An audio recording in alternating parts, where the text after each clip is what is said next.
Hello, everyone. Welcome to our virtual meetup, Contributing Today on open source topics. My name is Floor, and I'll be your host for today. Before we get started, I want a couple of house rules, mentions out of the way. So we have a code of conduct for our virtual meetups. They apply to all of the platforms where we're streaming right now or we're interacting with you, with the audience today. You can find it on our website. I hope that we'll see a little better. Yeah, we'll see a little better on the screen.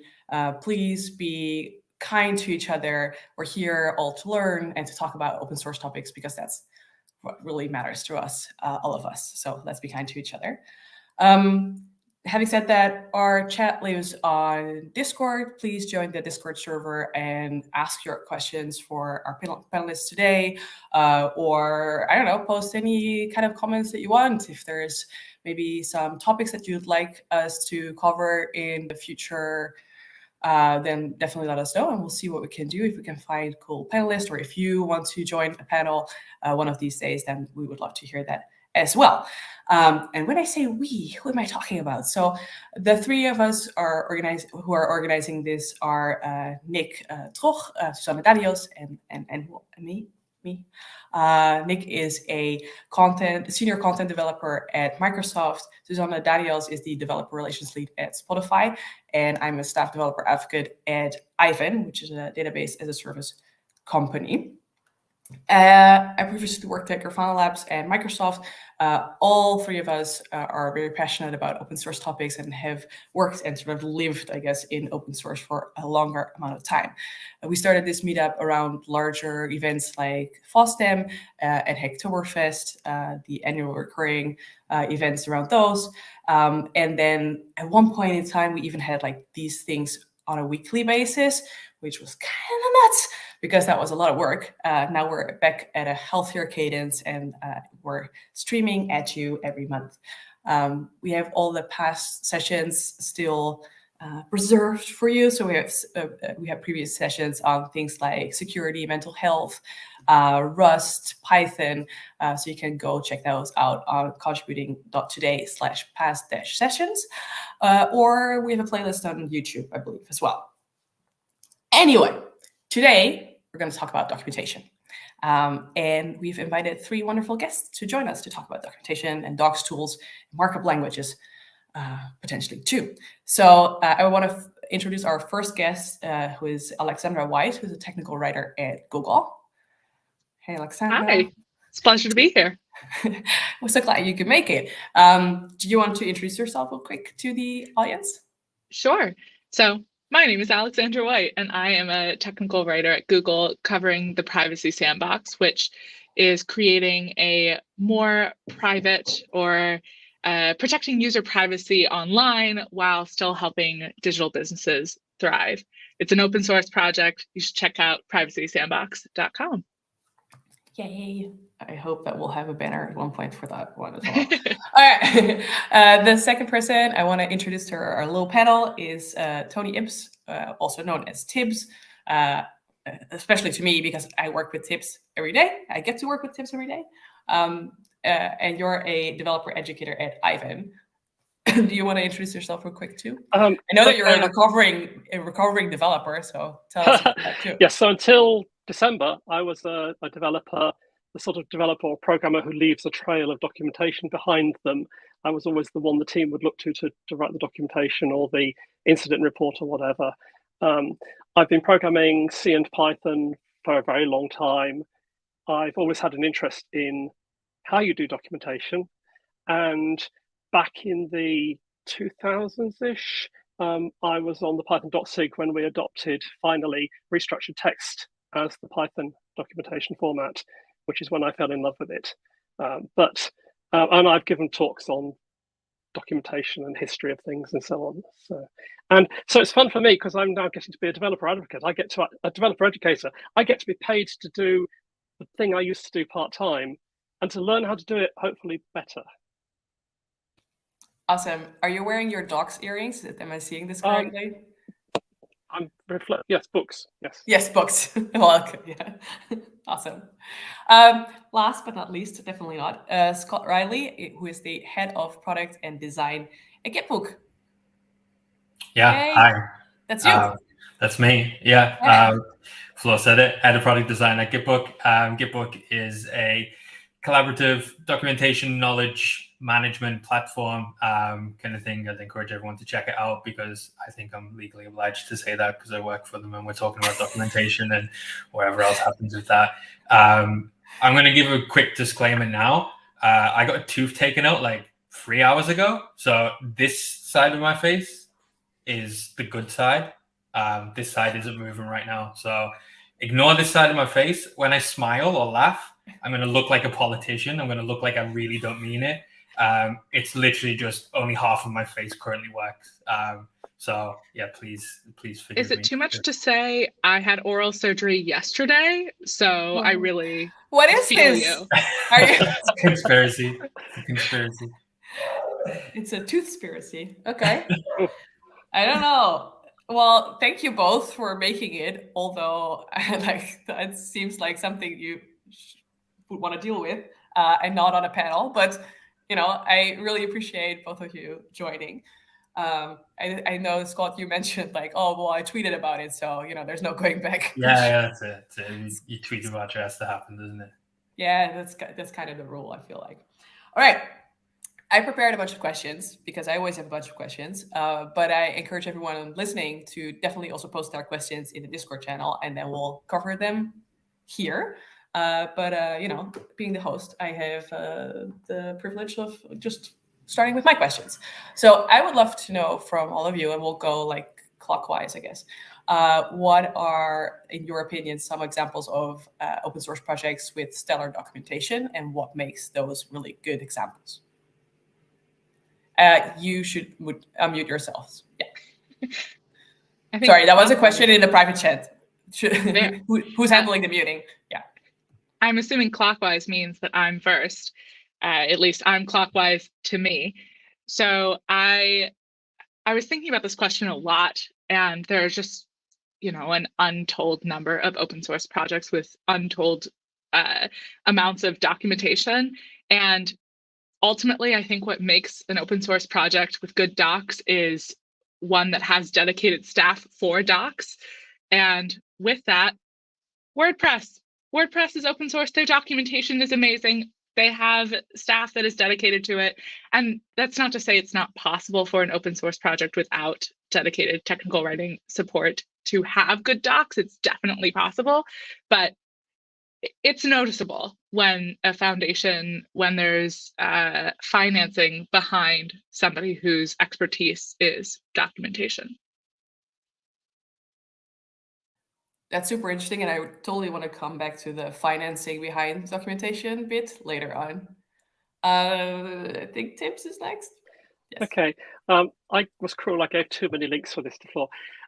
So I'm hard on documentation because I want the nice overview, I want the good introduction in relatively non-technical language, and then I want the deep dive into all the answers that no one ever writes in the documentation because there's only me that wants them.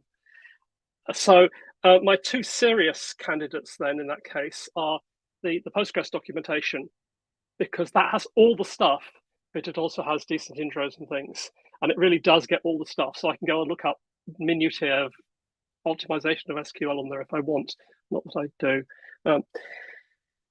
Similar sort of world, I guess, is the Redis command documentation, which is beautifully laid out. Every command that you can give to Redis, there's a big page of boxes.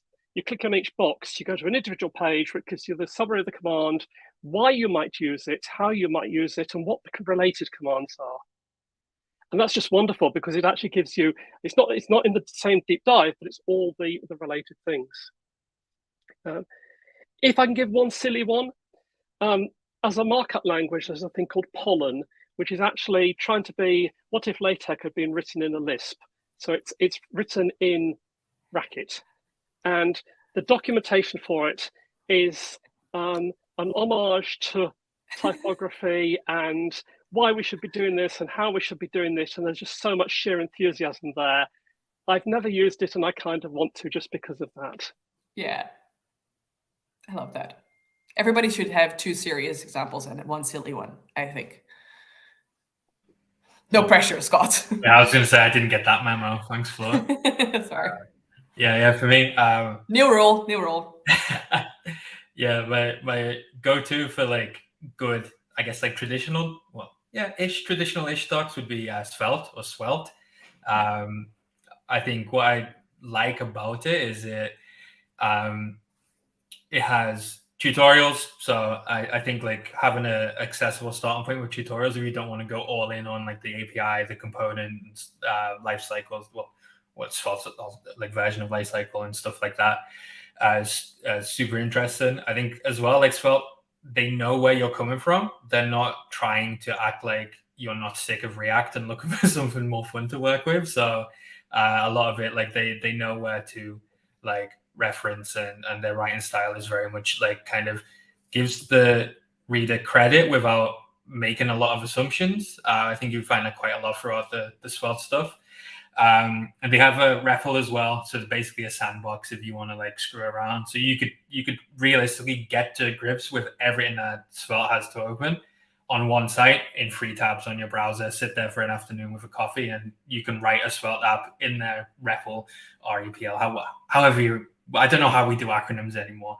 I haven't spoken them out loud in a while, but yeah, kind of like it's very easy to, well, not easy, but it's very simple, and you always know like, okay, well, it's told me about this at like a object level or like a specific definition level. Here it is in a tutorial in context, and now let me take it over into the REPL and actually try and write it in the sandbox. And to me, that's a very organic like pathway through learning something. As you learn, and you can choose which way you want to come around. Like some people just like to screw around with a sandbox and be like, oh, hey, why did that work? And then work backwards. Other people like to work forwards and stuff. So yeah. I think it's very, it gives the reader a lot of credit rather than kind of, forcing someone into a specific linear approach. Another one, I'm cheating with this because it's not quite docs, but it's a really, really good resource, which is Exorcism, not Exorcism. There we go. Thanks, Bandazo. Yeah, I just think this is a really great initiative. Again, like more of a designed experience, which I think is great to see in docs. People understanding what folks' goals might be and bringing that into their decisions, and you can see that in how they structure the content, the pathways that they present through the content, and a diverse range of content as well. So amazing project, and definitely worth checking out for anyone who wants to learn a bit more about the 19 different programming languages we have of floating around the web right now. Yeah, I think Exorcism is a wonderful example too. It was started by Katrina Owen from the Ruby community. So I have seen Exorcism, like come to life. And we once had a conference too, where we invited a bunch of maintainers to talk about their projects, and then people got to work on those projects then and there. It's like a small group of people got to work on Exorcism. It was just so interesting to see. So yeah, sorry, like a little tangent there, but I love that project. So I'm so happy that you did a shout out for Exorcism. It's good. Awesome. So if we're going a new round, I'm interested to hear from you. What are some of the best practices in writing documentation? Like, is there any frameworks or docs as code or anything you want to mention there? And then maybe as a follow-up, what are some things that people seem to be selling as best practices, and you would want them to stop pushing those type of things? We'll go the same rounds because we're very original. Makes sense. It's easy, keep going in the same order, and then we become used to it and correctly unmute ourselves. As far as best practices in writing documentation, I was thinking a lot about docs as code. Like, my answer is yes, meet developers, meet engineers where they are. If they are in the code, you are more likely to get both contributions and the ability to find that information in the code base. But also, docs as code has come to mean static site generator, at least in my mind. Those two terms have become equivalent, which is that really the solution, or is that just a tool pretending to be the solution? Like, some of the projects are great. I've worked in Jekyll and Hugo and Eleventy, and there's a lot of different static site generators. But what's more important, I think we'd all agree, is that the docs exist at all. However you can get docs to exist, however you can encourage contribution and help people find those docs in that cycle, whatever it takes to get the docs, make the docs.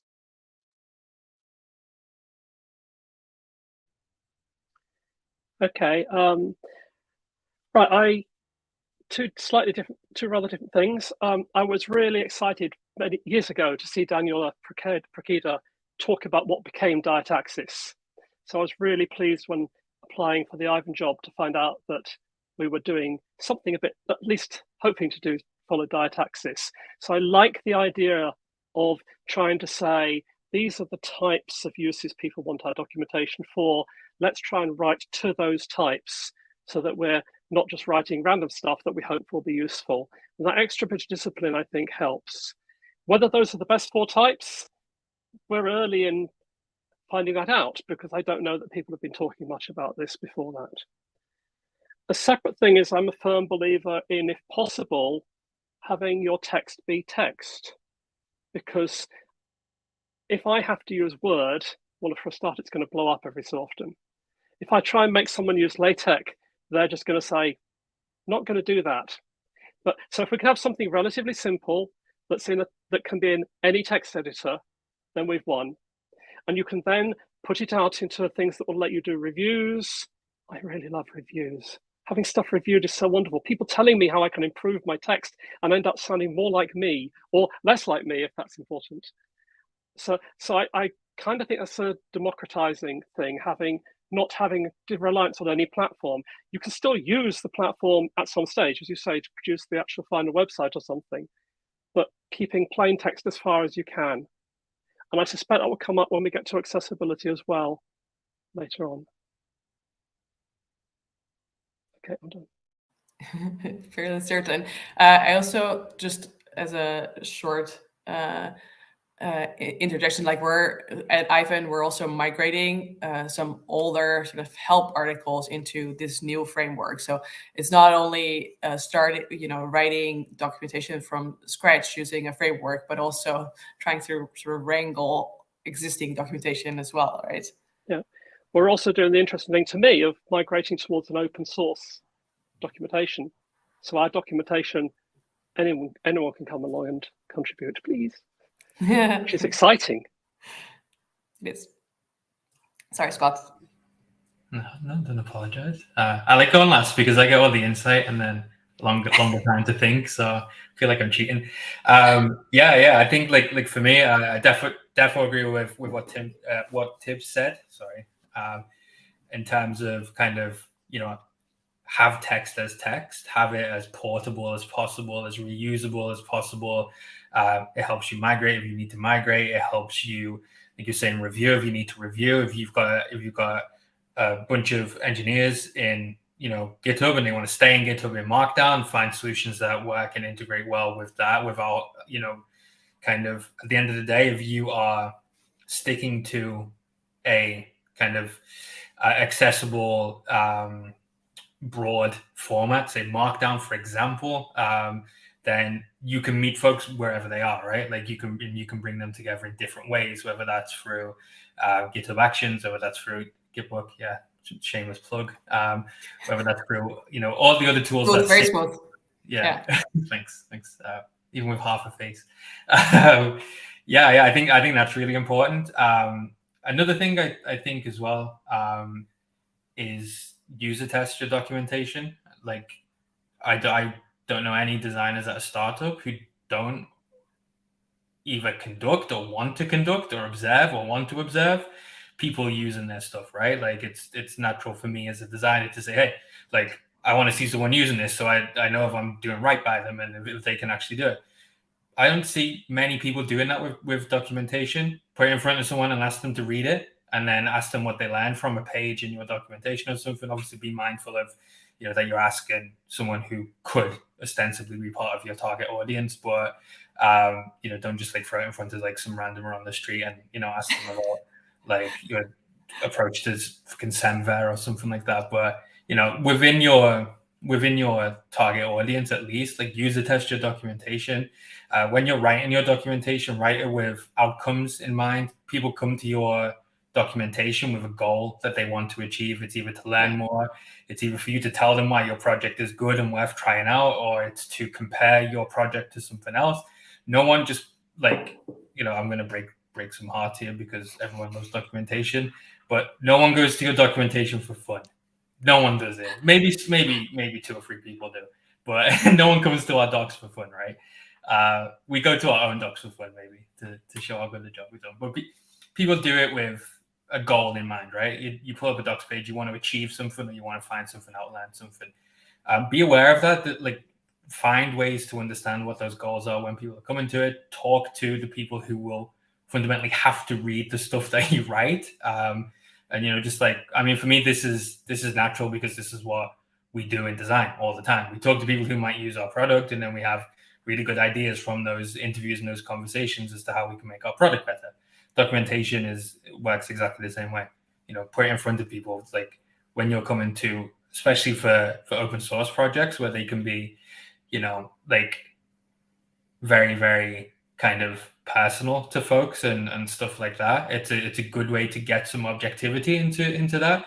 You're not writing a novel. You are not writing elegant prose. It can be nice in documentation. It can be lovely, but fundamentally, think in terms of goals and outcomes. It can be really good practice to set those goals and outcomes out before you start writing, and then test for those goals and outcomes in some kind of readability test. Test the usability of your docs if you are using other stuff like imagery in there, videos and stuff like that. Then it's a great way to test that kind of stuff. So yeah, test. I think is really a really good kind of habit to get into with documentation, and anyone can do it. It's not like you don't need a huge like user research team to do that. So I think that's like my one. I love that. That's a great point. Are you also as a you know, like a head of product and design, are there any bells and whistles that you wish people wouldn't add to their documentation that you've seen? Mascots. Don't have mascots ever. You don't need them. Stop it. In your documentation or at all? Yeah. I mean, maybe if you like Chuck E. Cheese, yeah, fair enough. I feel like, but yeah, in terms of so mascots. What about emojis though? Are emojis? Oh yeah, everywhere. Write the whole thing in emojis if you can. I feel like Alexandra has a point. I have feelings about that, and it is that they are inaccessible. I think a lot about several months ago, the red flag trend on Twitter and people putting 30 different red flags, and I cannot remember the very long text, but it does not say red flag. So be careful and be accessible. I just want to tack on one more thing. I thought, Scott, your point was so terrific. Normalize user testing docs, period. Everyone should be doing it. We cannot improve without feedback. Very, very cool. I just want to say about the not writing a novel, that's a good reason to have reviewing, to stop people like me writing the novel when they need something that was 3 paragraphs long. And it's actually very important. And it's an early stage of pulling back against, no, this is what we need. I guess it's the early optimization of documentation as well. Don't premature write stuff. Awesome. I'm gonna grab some questions that from the chat that are, you know, put into our chat by our friendly co-hosts. What is a good minimum viable documentation for a new service or product?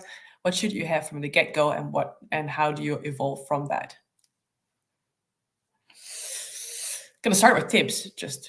So if it's a command line, command line product tool, help. Always have help.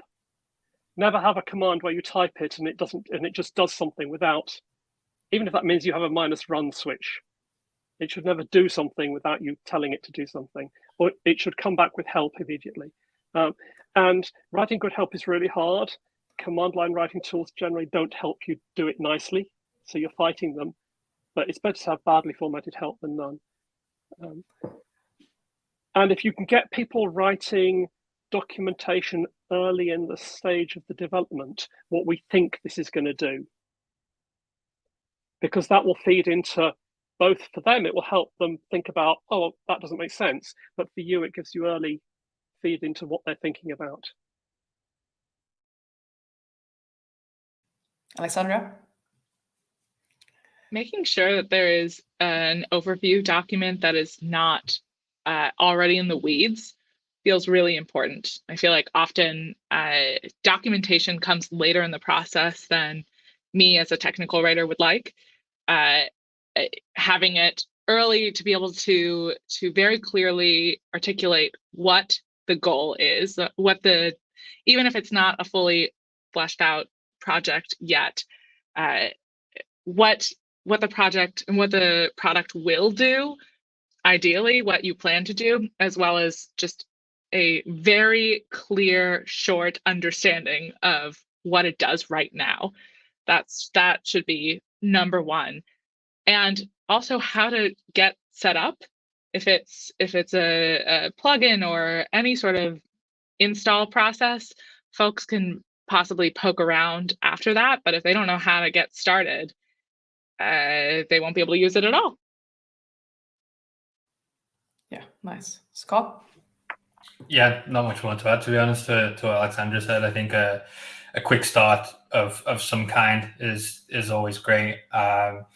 Yeah, I think people get a little bit carried away with docs and they feel like they have to do it all in one go. I like documenting features before we even start building them out. Like if you can't document it, you can't design it, you can't build it. So, so that can be fun. Yeah, I think people like they think they want like a huge like suite of documentation, right? And like we need this, and like you probably don't need FAQs for a new project because they're not frequently asked. It's okay. You haven't shipped anything. So chill out. It's fine. But like, yeah, I think people look at, something we see a lot.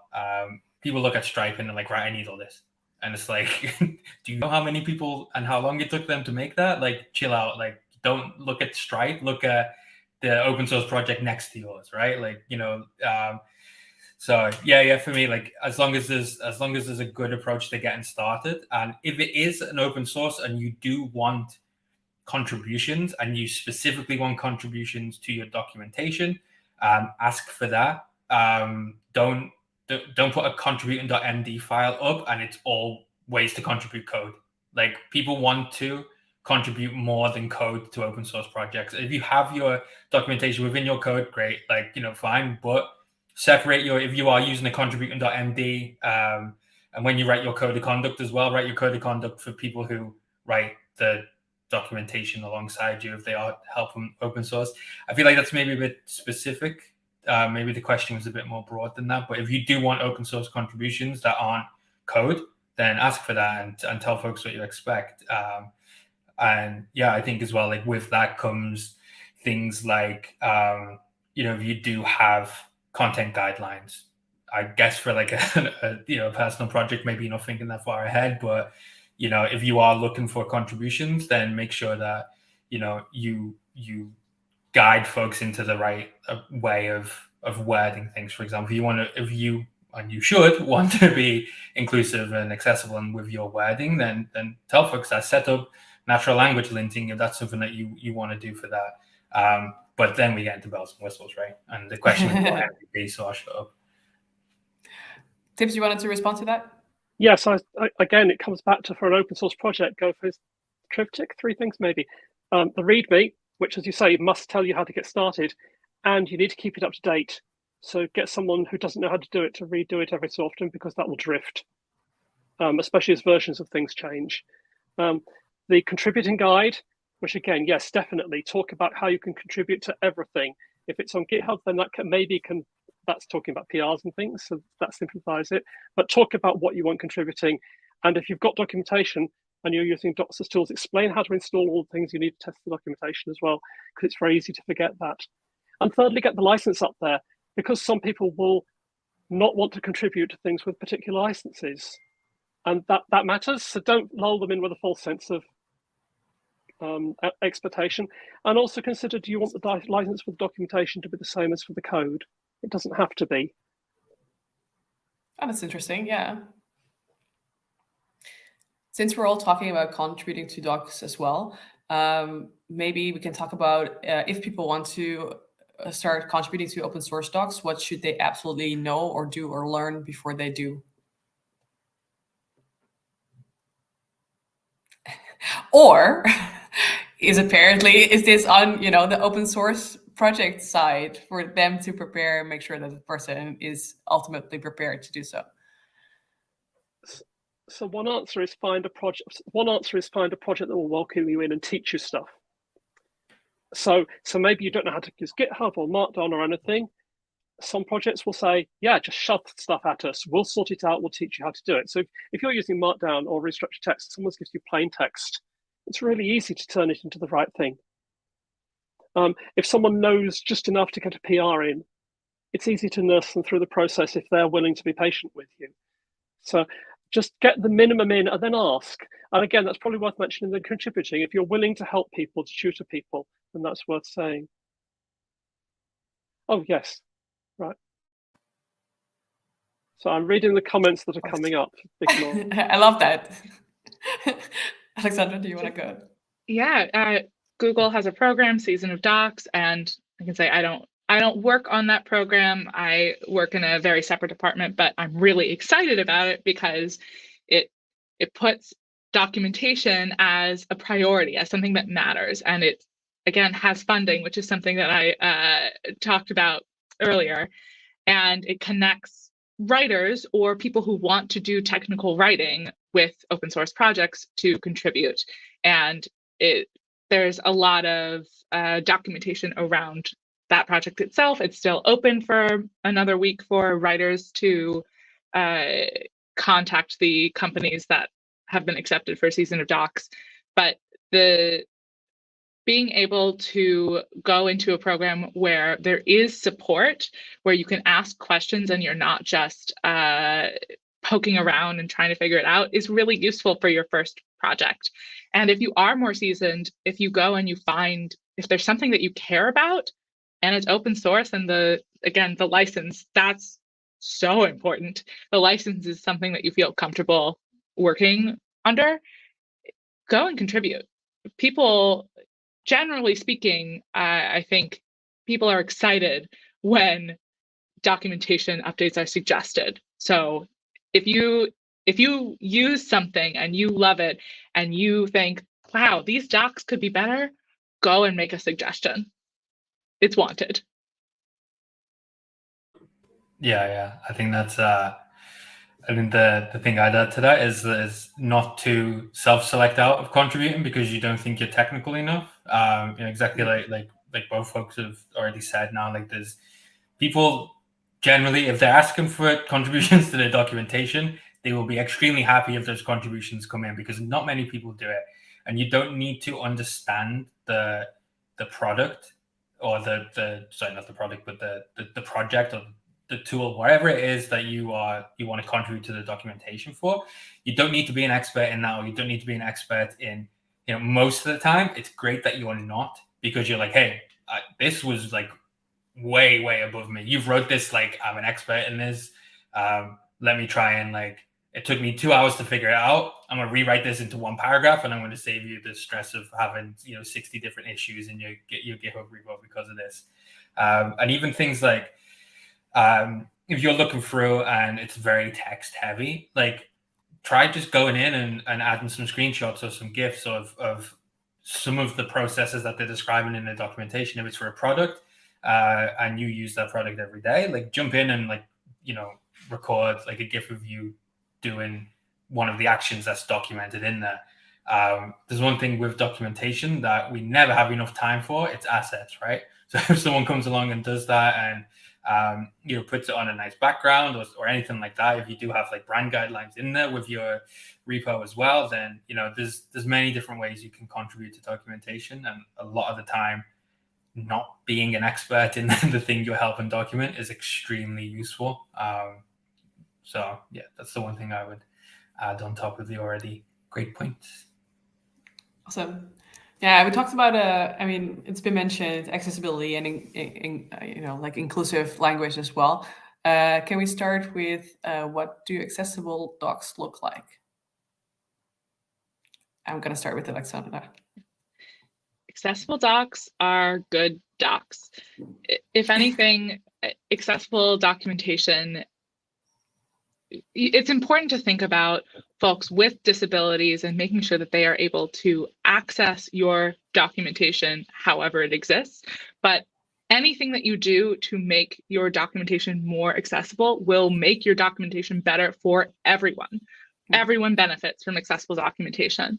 And there are a lot of tips I could give on this subject. It's something I'm very, very passionate about. But if there are three things to suggest in this moment, it's clear and concise. Make sure that you're not using a lot of jargon. And if you have to, because the terminology is important to your project, make sure the definition can be easily found, either in a glossary or in context of your documentation. Tip 2, well-organized semantic HTML. Make sure you use real headers and not just things that are styled to look like headers. That is something that I internally fight with our Google Docs even. Like, use real headers. It creates an automatic table of contents. It is so critical. And number 3, no PDFs. PDFs can be really useful. Having copyable text and printable text, even though for the most part we work on online projects, there are people who will print out the content because it will be easier for them to read, but then focus on having a really good print.css, a print style sheet, rather than PDFs, which often can become corrupted and not copyable and are not easily localized. So making sure your text is not in PDFs. Yeah. I'm sort of afraid now. Like, is that a thing? It's a thing more than it should be, more than I would like it to be. Yeah. You just burst my bubble. I didn't think that was a thing. Okay. I think we have to worry about it less in the tech space than other spaces where there is technical documentation. I have friends who work in healthcare tech, and there's just a lot of very sensitive content that I understand can't necessarily be online, but PDFs are not the answer to that. Yeah. All right. Anyone else wants to add a couple of tips or pitfalls? I'll come in on the PDF thing. PDF are really good. I have arguments for why PDFs are good for slides, but for nothing else. And they're used too often for white papers as well. So I love PDF. I've written PDF by hand. It's not something you should do. PDFs are really useful, but they're something you generate. So this comes back to the thing. Start with plain text, make all the things from it. Because then you can generate PDF for someone who needs PDF. You can generate, well, you can screen read, theoretically, you could screen read from the Markdown. Might be easier than from the HTML, if you've got a way of delivering that. I don't know that there is. It also makes you really think about, am I doing diagrams? If I'm doing a diagram, have I remembered alt text? You can write something or get some code that will check that you've got alt text. You can start to codify the little things that make it a bit easier. So I'm a great believer in text at the back end leading towards other things. For the accessibility stuff, I'm still learning. One thing is I do know, I have found, I'm extensively a text reading person. So I read text fast and I skim very well. I live with someone who reads text slowly and concentratedly. I mustn't look over her shoulder when she's reading because I get bored very fast. So a document designed for her is going to be a lot shorter than a document designed for me. I also know people who don't do well with text, they want videos because that's how they apprehend the world a lot quicker. And videos can't be long. I wouldn't know how to start with videos, but I know that, and videos for me are a turn-off. So we need more than one mechanism. And that's the other thing. There is no solution for everyone. That's what I was saying earlier about documentation, where I want to deep dive and other people want to skim. No one answer. Do all the things, I guess. Yeah, I think with accessibility, like the screaming obvious one, Alexa already said it, which is semantics, right? Like, if you don't know semantics, it's not too difficult to learn.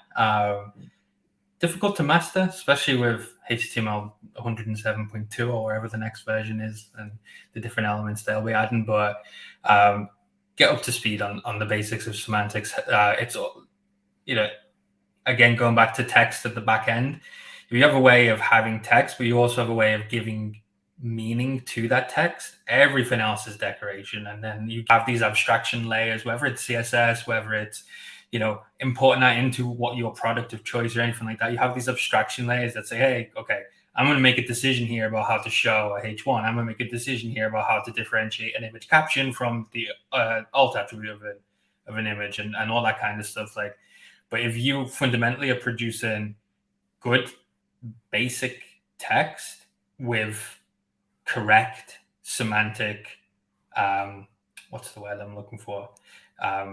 Correct semantics, there we go. Then you've made the best possible start, because then it, like we said before, it stays portable, all that kind of stuff. I think as well with accessibility, there's two sides of what's like two qualities that I think people jump to with accessibility that are don't tell the full story. And one is like the permanence of it, and two is the specific ability or disability of the person who needs accessibility features, right? Like, so to touch on the permanence point of view, like people often say, oh yeah, this needs to be screen reader friendly for blind people. Well, no, you can be temporarily blind, or you can be visually impaired in many different ways, right? Like, it's not just about, hey, this is for someone with a lifelong specific disability. And also like the temporary nature of kind of our cognition, right? Like I don't think there's enough discourse around accessibility in terms of cognitive impairment. Like if you are not like, if you are not, you don't understand how your documentation might be perceived by someone with ADHD, then you cannot be certain that your documentation is accessible. If you don't know how someone who is living close to the poverty line and juggling 6 kids and trying to learn something in their spare time is going to deal with it, then you are not capable of creating fully, truly accessible documentation. And there's things that affect our cognitive faculties that are also different levels of temporary and different levels of like severity, right? Like, you know, you can be, you know, have like like persistent attention deficit, and you really struggle to take things in. So maybe at that point you need stuff repeating a lot more throughout the documentation, whereas you know, a neurotypical person wouldn't need that. So yeah, I think there's a whole side to accessibility where, and I think this is one of the things I don't like about accessibility, and how it kind of almost always comes from the visual side, and it's like cascade, no pun intended, through people making websites and trying to make them screen reader friendly and colorblind friendly and all that kind of stuff. Is like, you put yourself in a position where, as long as like, yeah, you are catering to a very like niche subset of potential kind of you know, differences in ability, then you can get a big green check mark against your accessibility standards. And it's not that simple. There's a lot of manual work to it, and it's never done, right? You don't just like feed it through your favorite accessibility checker, get a 100 out of 100, and then say, right, forget about accessibility, lads, we're going on holiday. You know, it's a constant thing that you need to improve. So accessibility is not a checklist. Accessibility is something that you constantly, continuously work to embed in every practice that you do. Something I was told at my last job was that a lot of times technical documentation is being approached by someone who's currently trying to solve a situation on fire. They don't have time to understand all the stuff you want to tell them. They want to know the fact they need now. And that ties in with your idea about some people having attention problems. Classic person with attention problems is someone who is under immense stress, and they may really care about your documentation. Sorry, I'm just typing in the chat because I think Cassidy posted a TikTok the other day about calling out big JavaScript, where she was just manipulating like the output of those accessibility or it was not an accessibility test, but it was, I think, like resilience or but yeah, it was good. It was good. We need it on screen or in Discord. We could do it later. It's fine. It's fine. Anyway, I've heard like checking for these things, and like you also need to be manually checking for these things. But I was just wondering if there are a couple of tools that are considered really good in this space. So Tips, I think you said something about checking for alt text. So what are some of the things that people can at least like get, some checks in there to make sure that they're doing the right thing? And I had hot tips or shout outs. Yeah. Okay, I can go. Do you want? I think Alexandra probably has better answers than I do, but I can start with the programmer's answer to this, which is to throw programs at it. So at Aiven, we're using Veil on our developer documentation, which is a linting tool, and you can write your own rules, or you can pick up bundles of rules people have already written. So we don't currently yet have a rule for checking that all images in our restructured text, as it happens, have alt tags, but it's on my list of rules I want to write.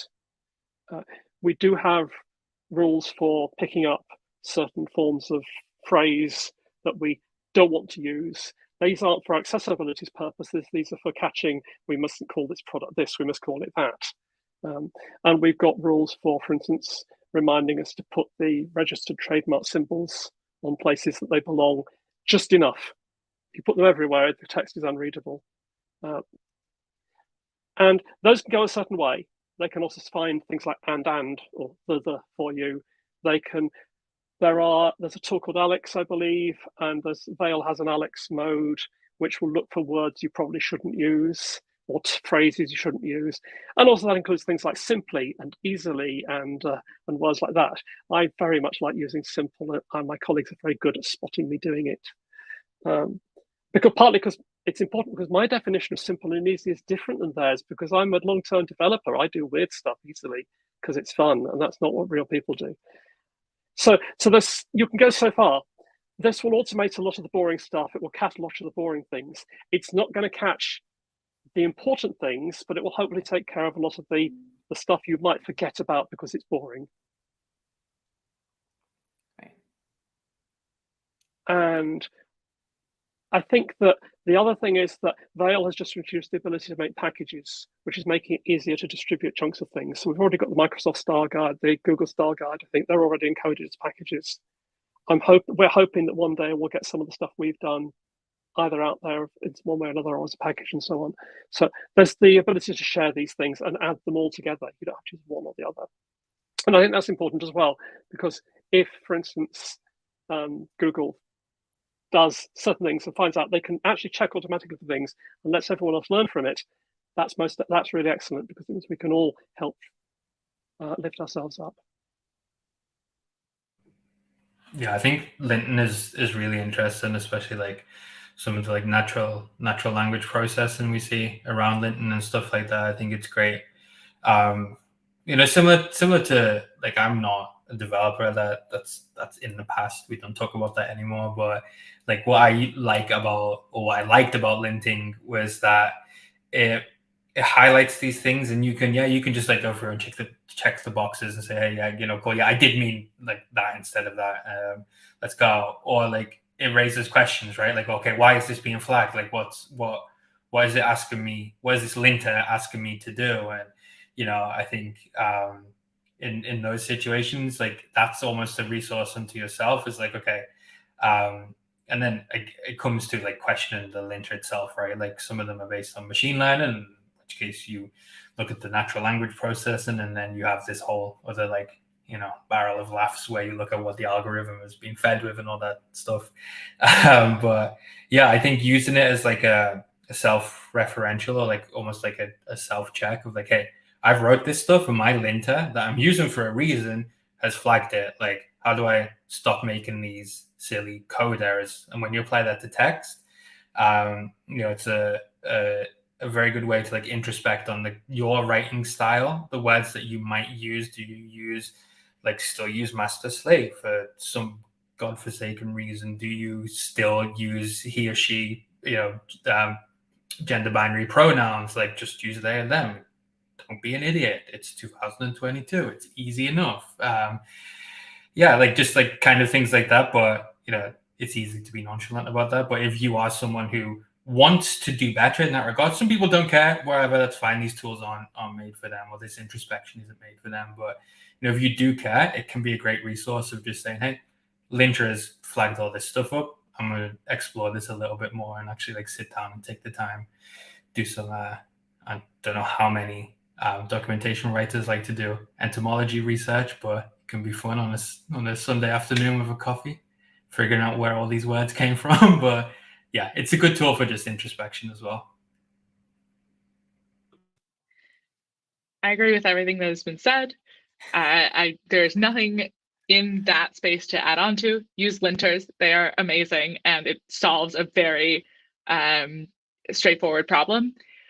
I highly recommend looking at the W3C's list of tools that folks with disabilities are using, and using those tools to experience your documentation. Screen readers are the thing that we think about the most, definitely easier, if you will, because they are more common in conversations about technologies.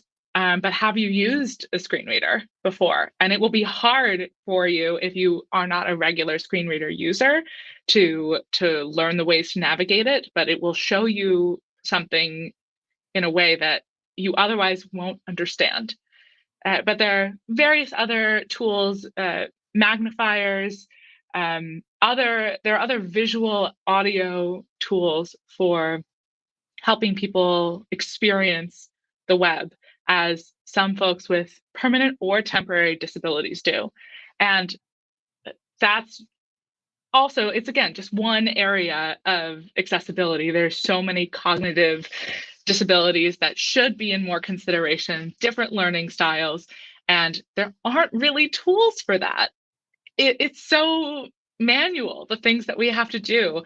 But talking to people who do have those disabilities, who are open and able to talk about it, I think a lot about the situation we're in right now with COVID-19, long COVID, and people who I know who have extreme fatigue and aren't necessarily able to fully process a long piece of content, and having conversations with those people who are using your product, using your docs, hearing from them what their experience is, that will help you make better decisions. It all goes back to user testing. I think as well, like on that point, sorry to jump in, but as like it can often feel like the separation is, yeah, speak to those people and stuff, and that's super important, but involve those people in your process as well. And specifically from the team side of things, if you've got a documentation team and they're all able-bodied tech bros, then you don't have the representation in your team that you want in your final documentation, right? And the people who come to your final documentation. So involving those people in your process, and like actually, if you have the resources, hiring them and paying them, and actually working with them and breaking down a lot of the kind of lack of diversity I think we see in a lot of tech teams is super important as well, because nothing beats someone's lived experience, right? You can't just sit there and design. Like for me, coming from a design side, I can't design for someone better than, or at least understand their problems better than they can themselves, right? Like, why don't they have the tools to contribute to this with me, rather than me just rocking up with my Donald Norman books and some kind of savior complex, right? So I think getting folks like really involved in that kind of stuff is important too. There's another sort of accessibility we haven't addressed as well, which is the people whose first language is not English, which is important, because in general, we probably can't afford to translate the bulk of our documentation for most companies, I'm sure. I've worked with colleagues who are Japanese, and they taught me not to use Latin contractions like e.g. and etc., because they didn't know what they were. So that was cognitive load for them. What's this couple of letters here mean? I'll have to go look it up. So I got trained to say, for instance, instead. I naturally reach for the maximum usage of my English vocabulary I can possibly do when I'm writing. That's a really bad idea. That's where reviews help, because colleagues, especially if they're colleagues who come from a different language background, can say, that's a really nice word, don't use it, because it doesn't mean anything. Or it's a false friend. It's too like a word that means something entirely different, to avoid that. Typical is a bad one. Typical and typischer and so on, they mean different things in different languages, and it gets really confusing. So it's probably better to avoid if you can. I always forget that. So it's another one where the only way to cope with that, I think, is to have people with diverse language backgrounds reading your stuff.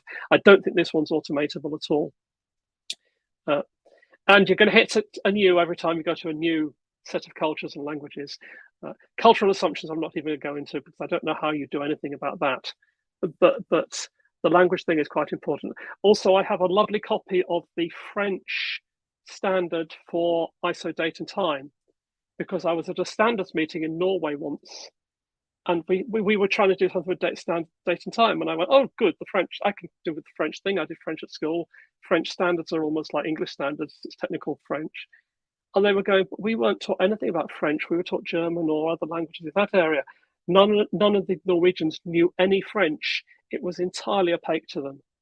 And this was a revelation. That I could understand something badly that they could not understand at all. And this wasn't at all obvious. So it's very hard to think about these things.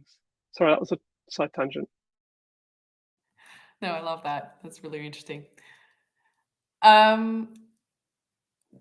Okay, so we talked about docs that work for a lot of different people and different learning styles.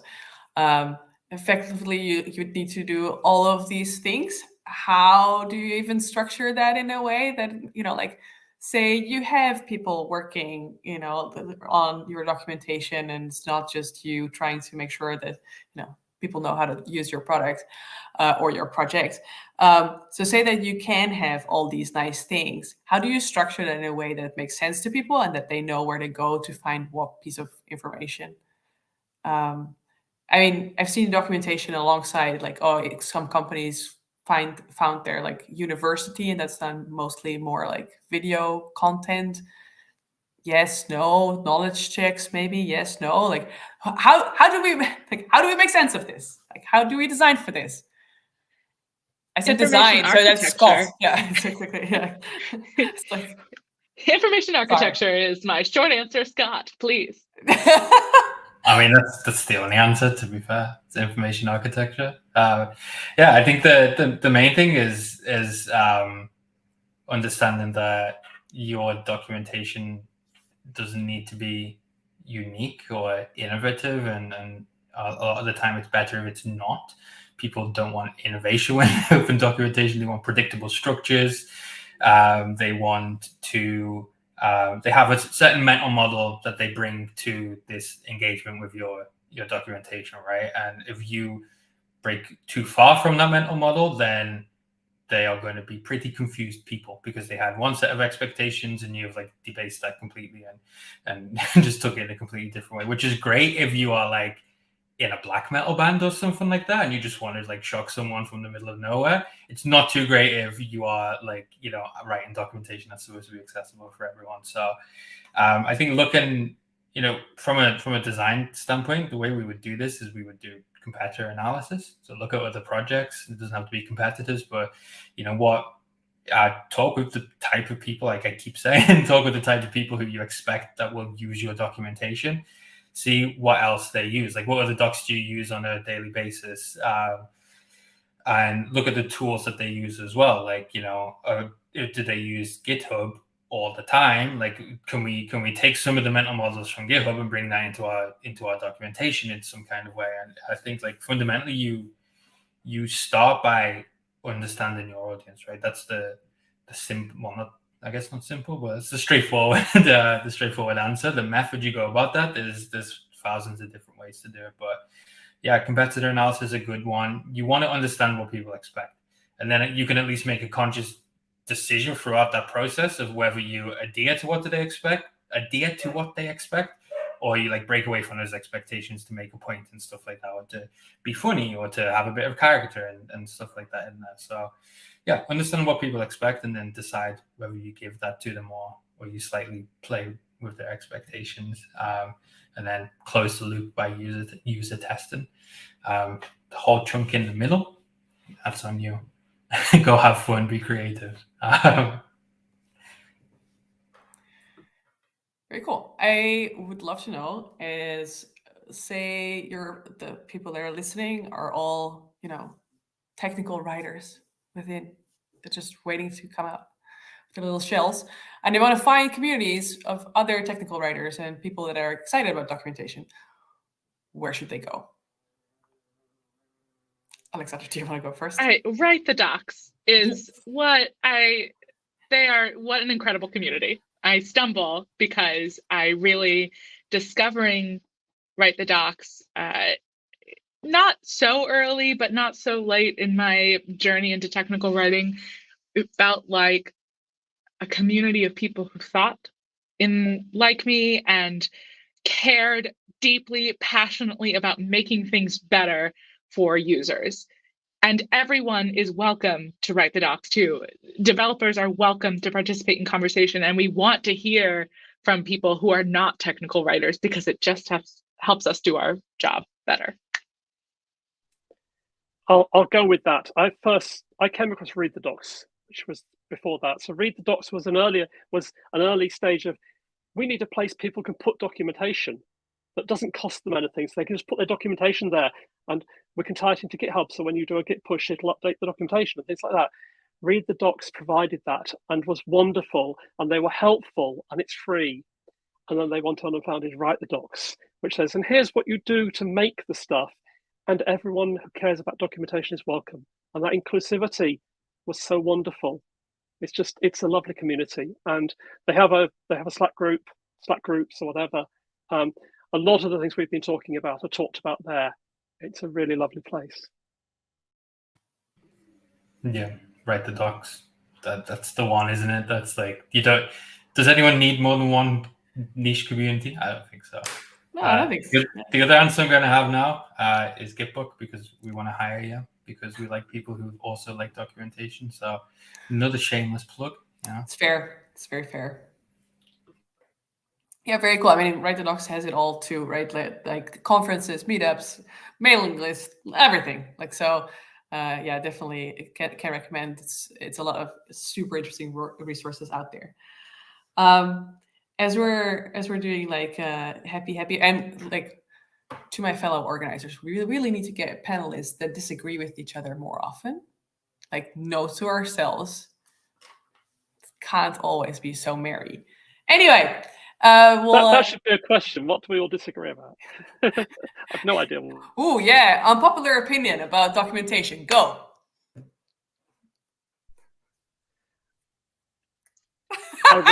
Documentation isn't free. It's not unpopular. Actually, it's probably very popular. It costs money. Well, that's true of everything, actually. That's true of open source software as well. And I predate open source software. So to me, the idea that you get your operating system and your compiler and all these things for free is, where do you come from? Okay, my unpopular take, restructured text is actually the best markup format.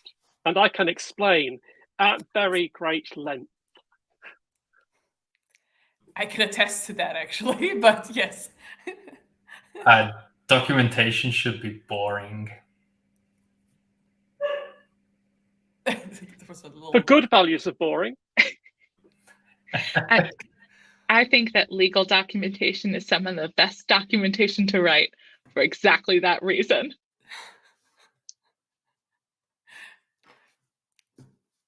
I'm out. Oh wait, I've got another one. Don't gamify your documentation. Never just stop it. Wow. There's no disagreement there. No. Okay, 8,000 million out of 10.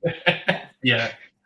Okay, this is one learnt from practical experience of watching deck engineers, digital engineers, when they got access to real typesetting, and watching school kids when they're first allowed to use a word or something. The more fonts and colors, the better. Seriously, deck engineers got access to a much better version of being able to print stuff, and suddenly it was 12 colors and 8 fonts on every page. It was scary. We have a fellow organizer in the chat who says that gamification works for a certain type of learner. Yeah. Gamification does. I'm not gonna go.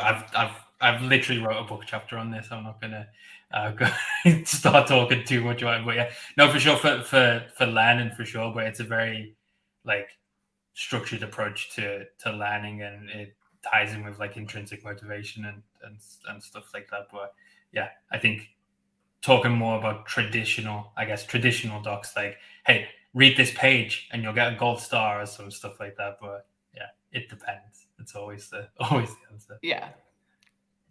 We also always get the "it depends" answer, so I feel that's fair as well. We've been talking well over an hour, and I feel like that there is also data that says that people lose focus after an hour. Also, we all have lives to get back to, and we're behind the screen most of the day anyway. So I want to finish with a little round of, well, we've done unpopular opinions, that's good, but maybe some shout outs, events coming up, things that people should still apply for, register for, resources that people should definitely check out that is not Write the Docs, because we've covered that, people, or any other nuggets of wisdom. And we'll start with Scott this time, and then tips on Alexandra. Yeah. Cool. Yeah, I mean, I snuck all my shout outs in the actual answers, didn't I? Like an idiot. So my shout, less of a shout out and more of like a closing statement, is that, yeah, like if you are looking for ways to contribute to open source and you've never contributed before, documentation is an amazing place to start. Folks who care about their documentation with projects, with their open source projects, whether it's the ones that are backed by the big players or not, they are easy enough to find. You look at the Contributing.today, you look at folks who want that kind of contributions, and it's like, from experience and from what I've heard from folks, it's super appreciated.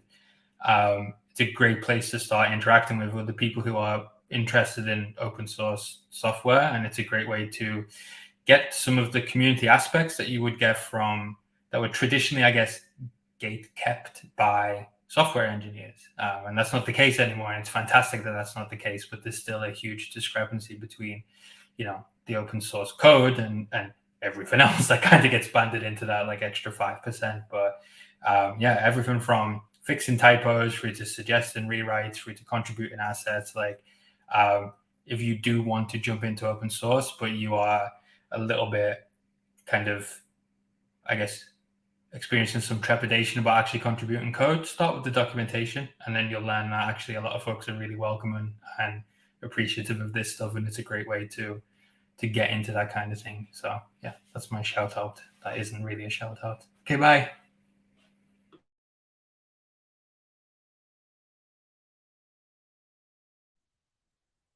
Who next?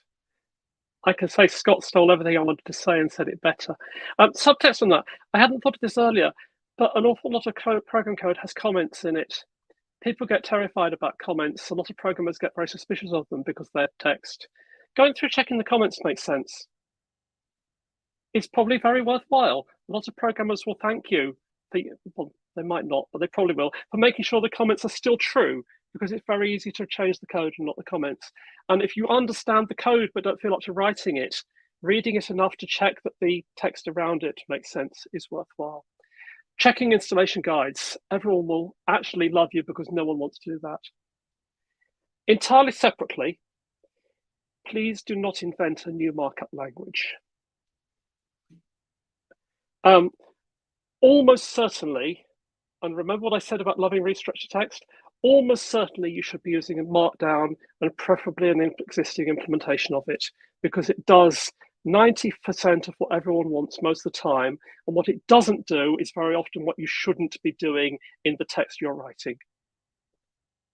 So keep it simple, go with something someone has already written, unless you've got very good reasons. And if you have, you should have researched the history back to at least 1960.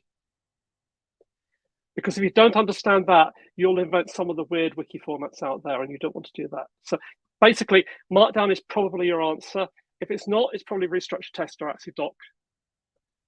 People have written ways of getting Markdown into things. So we were talking about how Markdoc for Strike has just come out. There's MKD, there's other things like that. There are almost certainly someone has done it for you. Don't try and reinvent it, because you really need to understand the history very thoroughly to understand all the reasons they didn't do things. It's not obvious. I've been curating a list for a long time on GitHub, alexand.us/tw-tools. Please contribute if you have suggestions. It is welcome to all. But something that I really recommend is templates. It's really hard to have to think of how to do something over and over and over again when you can have a formatted way of doing it the same way every time. It will help you write faster. So I have some examples in there, or looking at the existing documentation in an open source project and working backwards to create a template from it. If it doesn't exist, it'll just help you produce documentation moving forward. And there's a billion tools for learning. I know we're not supposed to mention Write the Docs again, but very specifically, I do recommend watching old talks, because that is, if you are a person who does learn from videos, from watching talks, you can go back in time. So many things are still relevant. I am still thinking about the very first Write the Docs talk that I saw, which was about having empathy for your developers. Cannot recommend it enough. That's Portland 2018 by Kat King. It's off the cuff. Wow, that's amazing. I love also how there was a trigger happy fellow organizer who had that on screen immediately when you mentioned it. Awesome. Thank you so much for all of joining us today, despite tooth things and injuries and stuff. Really appreciate it. Love chatting to you. Please join again for another discussion, who knows. And I want to thank everyone for joining us, and engaging with us in the chat as well. I hope that you're here again next month, June 8th, when we're talking about open source funding and sponsorship, which is always a fun and interesting topic. We'll definitely bring up specific sponsorship or funding for documentation, if that's to find out if that's a thing, or it should be a thing. Anyway, so thank you so much again. The recording will be up really soon, and also the write-up. As with every meetup, we do that. So because we've learned that there's different ways of learning. There's also different ways of participating in a meetup somehow. So there will be a write-up. I feel kind of self-conscious about writing for a group of writers, about what a group of writers told me, but we'll figure it out. Thank you so much. Have a great rest of your day, evening, whatever time it is where you're joining us from. And thank you. Thank you. Thanks so much. Thank you. Did you know that you're being lied to? Everyone talks about web performance and its benefits, but in reality, it's just another lie that big JavaScript is pushing on us day in and day out. Web performance takes thousands of hours from developers every single day. On May 9th, 2022, I had my own experience with web performance, and I want to show you how to fight back. If you go to web.dev/measure, you get these totally made up numbers that tell you how good your website is, supposedly. But if you hit Control-Shift-J, you can see they're just HTML. That's not real, it's hackable. If you change fail to pass, boom, it's green. If you change that number to 100, how about that? It's perfect. Now the circle is a little tricky. There's this one number you need to know, 351.858. When you change that, suddenly it's a circle, and you can repeat these steps across your website. In my research, though, I realized these numbers have to mean something, and so I looked them up, and it's the exact numbers on the TypeScript repository right now. It goes all the way to the top. Please share this video before the government takes it away.